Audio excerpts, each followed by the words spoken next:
जी, क्या कहना चाहेंगे? इतनी देर हो गई आपको बैठे हुए बीजेपी ऑफिस के बाहर, क्या कहना चाहेंगे?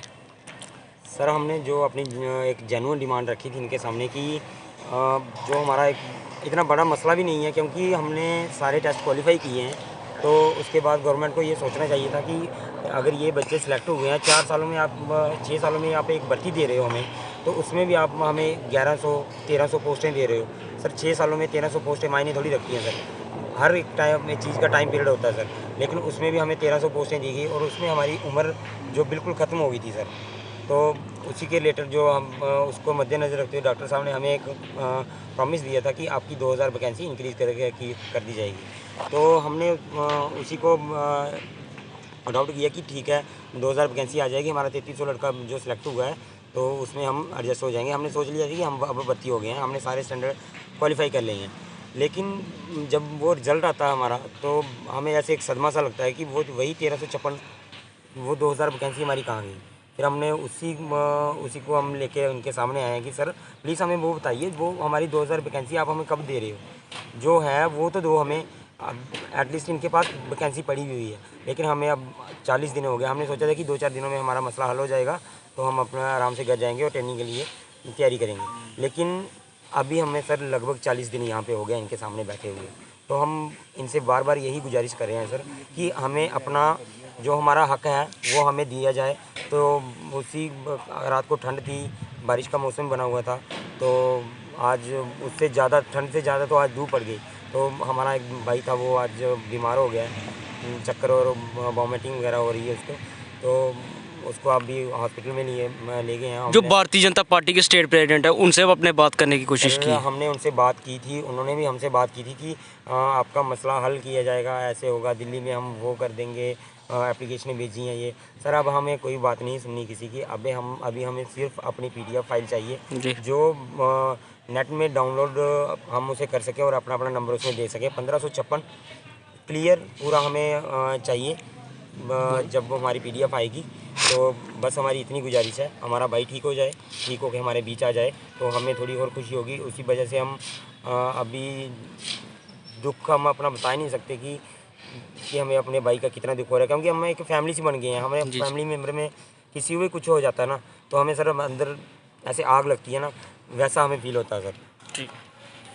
जी, क्या कहना चाहेंगे जिस सर तरीके मैं से? ये बोलना चाहूँगा, आज मैं एक इंटरव्यू देख रहा था, जो पठानिया साहब है स्पोक्स पर्सन भाजपा के, तो वो कह रहे थे, उनसे जब रिपोर्टर ने पूछा कि BSF की जो एस्पायरेंट्स आपके इस दफ्तर के बाहर, कार्यालय के बाहर प्रदर्शन कर रहे हैं अपनी डिमांड्स को लेके, तो आप उनका मामला हल क्यों नहीं कर रहे? तो वो कहते हैं कि ये जो काम है ये हमारे अंडर है ही नहीं, हमारी सरकार के अंडर है नहीं, ये भारतीय सरकार के अंडर है। तो उनको कोई बताए भारत की जो सरकार है वो किसकी है? वो तो भाजपा की है ना, कि और कोई सरकार बाहर से आई है? मुझे तो ये समझ नहीं आ रही है क्या बोलते हैं, कि क्यों बोलते हैं, मुझे कोई समझ नहीं आ रही क्या बोलते हैं। बेवकूफ़ वाली बात ये बोलते हैं कि हमारे पास कुछ नहीं, हमारे पास इतनी पावर होती है, हम पेन भी साइन कर देते। हमें दुख होता है, हम रोज़ इनको देखते हैं, बोलते हैं इनको हम चाहते हैं कि घर चले जाए, हम इनका प्रोसेस चला रहे हैं, लेकिन हमारे अंडर है ही नहीं काम।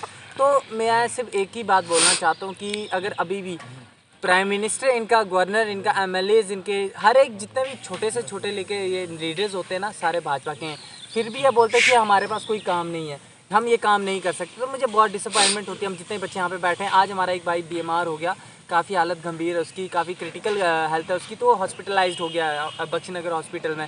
तो मैं एक ही बात बोलना चाहता हूँ कि हमें टेंट तक लगाने की परमिशन नहीं दी गई। इतना टॉर्चर किया गया हमारे साथ। जो टेररिस्ट वगैरह होते हैं उनके साथ भी ऐसा टॉर्चर नहीं किया जाता होगा। दिन रात ठंड रात को इतनी होती है, दिन को गर्मी इतनी होती है टेम्परेचर में, और हमें इतना ज़्यादा टॉर्चर किया जा रहा है, इतना ज़्यादा हमें क्या बोलूँ, बहुत तकलीफ़ दी जा रही है, बहुत हैरास किया जा रहा है। तो मैं सरकार से सिर्फ ये बोलता हूँ कि ऑल मेडिकल फिट को ज्वाइनिंग दे। 40 दिन हो गया हमें प्रोटेस्ट करता है, और ना तड़पाया जाए हमें जितना ये कमज़ोर करने की कोशिश करेंगे, हम उतना ज़्यादा मजबूर होकर बाहर आएंगे। और आगे इलेक्शंस आ रहे हैं, और इनको इलेक्शंस में पता चलेगा कि कौन कमज़ोर है और कौन ताकतवर है। तो मैं सरकार को यही बोलना चाहता हूँ, अगर वो चाहती कि हम उनका सपोर्ट करें, उनके लीडर्स आगे फिर से चुन के जीतें, तो हमें हमारी वैकेंसी दे दे, ताकि कल आज हमारा एक भाई गया है तो कल को हमारे और भाई हॉस्पिटलाइज ना हो, बीमार ना हो। क्योंकि अगर वो जो भाई हमारा वो 40 दिन से हमारे साथ है, हमें तकलीफ़ होती है कि हमारा भाई हमसे दूर है, वो तकलीफ़ में है, उसके माँ बाप तकलीफ़ में। तो मैं सिर्फ ये दुआ करता हूँ भगवान से कि हमारा भाई हमारे साथ फिर से जुड़ जाए, जो हमारे साथ 40 दिन से हमें खाने को रोटी नहीं होती सर, जेब में पैसा नहीं है, लेकिन हम फिर भी एक एक जो हमारा भाई खाना ले आते हैं, एक एक 10-10 फुलके तो बांट के एक एक निवाला खा लेते हैं। तो इस भाई ने बेचारे ने कुछ खाया नहीं था, उसने बोला कि चलो आप खा लो, मैं नहीं खाऊंगा, कोई बात नहीं, ताकि जो बच्चे आए उनको खाना पूरा हो जाए। अगर गवर्नर साहब ये वीडियो देख रहे हो तो क्या आप उनसे क्या अपील करेंगे? सर गवर्नर साहब ने आज तक कोई वीडियो नहीं देखी क्या? मुझे कोई अपील नहीं करनी गवर्नर साहब से, क्योंकि मुझे नहीं लगता वो किसी काम करने के लायक है। सीधी सी बात सर, इतने टाइम से बैठे, हमारा लड़का जो प्रोटेस्ट में कर रहा है वो आज हॉस्पिटलाइज्ड हो गया।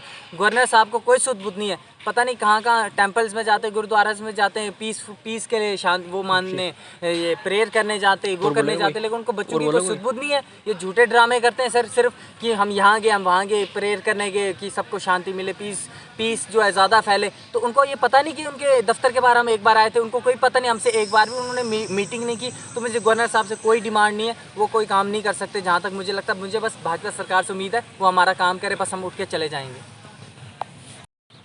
क्या कहना चाहेंगे? हाँ तो सर पीएमओ सर ने बोला था हमें कि आपकी 2000 प्लस वैकेंसी इंक्रीज कर देंगे। अगर सर उनके पास पावर ही थी तो तभी उन्होंने हमें बोला कि 2000 वैकेंसी आपकी इंक्रीज हो जाएगी। अगर उनके पास पावर नहीं होती तब वो ऐसे बोलते थे कि आपकी वैकेंसी इंक्रीज नहीं होगी। सर उन्होंने हमें बोला, तभी हम जहाँ पे आए हुए हैं, तभी हम सभी लड़के जहाँ पे बैठे हुए हैं, हमें वो हमारे मतलब कि स्टेट पीएमओ है हमारे नार्थन के, तो उनके पास है सर, वो करने को कुछ भी कर सकते हैं। हम डीआईजी साहब के पास गए, उन्होंने बोला कि बेटा अगर वो एक साइन कर देते हैं तो आपका जो मसला है वो एक दिन में हल हो जाएगा। ये कोई इतना बड़ा मसला नहीं है उनके लिए। ये फिर भी सर ये इनको समझ नहीं आ रही है, पता नहीं क्या समझ रहे हैं। ये हमें एक खिलौने जैसा व्यवहार कर रहे हैं। हमें कभी कुछ बोलते हैं, कल आना, परसों आना, 3 दिन बाद आना, 4 दिन बाद। सर ऐसा थोड़ी ना होता है, हम भी इनके बच्चे हैं, इनके भी घर में बच्चे हैं। कम से कम वो तो देखो कि आप भी एक मतलब फैमिली वाले हो, हमारी भी पीछे फैमिली है, हमें भी घर वाले देखते हैं। सर ये इनका कोई पता नहीं है क्या करते हैं क्या नहीं करते हैं। थोड़ी तो शर्म करो, थोड़ी तो रहम खाओ हमारे ऊपर। सर आज 40 दिन हो गए हमने जहाँ पे बैठे हुए, ठंड में भी जहाँ पे होते हैं, रात को भी दिन को भी, मतलब खाने के लिए सर कुछ भी नहीं है। लड़का मेरा कोई सुबह घर से आता है, मतलब 10-20 फुलके लाता है, हम 40-50 बंदे हैं जहाँ पे आधा एक फुलका करके हम खा लेते हैं। कैसे गुजारा होगा? आए बेरा हमारा जो कठुआ एक लड़का था विशाल, वो सर बीमार हो गया था, अभी एम्बुलेंस आई, उसको हॉस्पिटल लेके चलेगी। होगा कुछ नहीं, वो वहाँ से आएंगे बस हंसेंगे, ये वो है वो। सर इससे कोई काम नहीं होगा। हम सिर्फ पीएमओ डॉक्टर साहब के आगे अपील करते हैं, रिक्वेस्ट करते हैं कि सर हम आपके बच्चे हैं, हम जम्मू के रहने वाले हैं, सर प्लीज़ सर हमारी वो आवाज़ सुनो। जो आपने हमारे साथ जो वादा किया हुआ है, हमारा वादा पूरा कीजिए सर।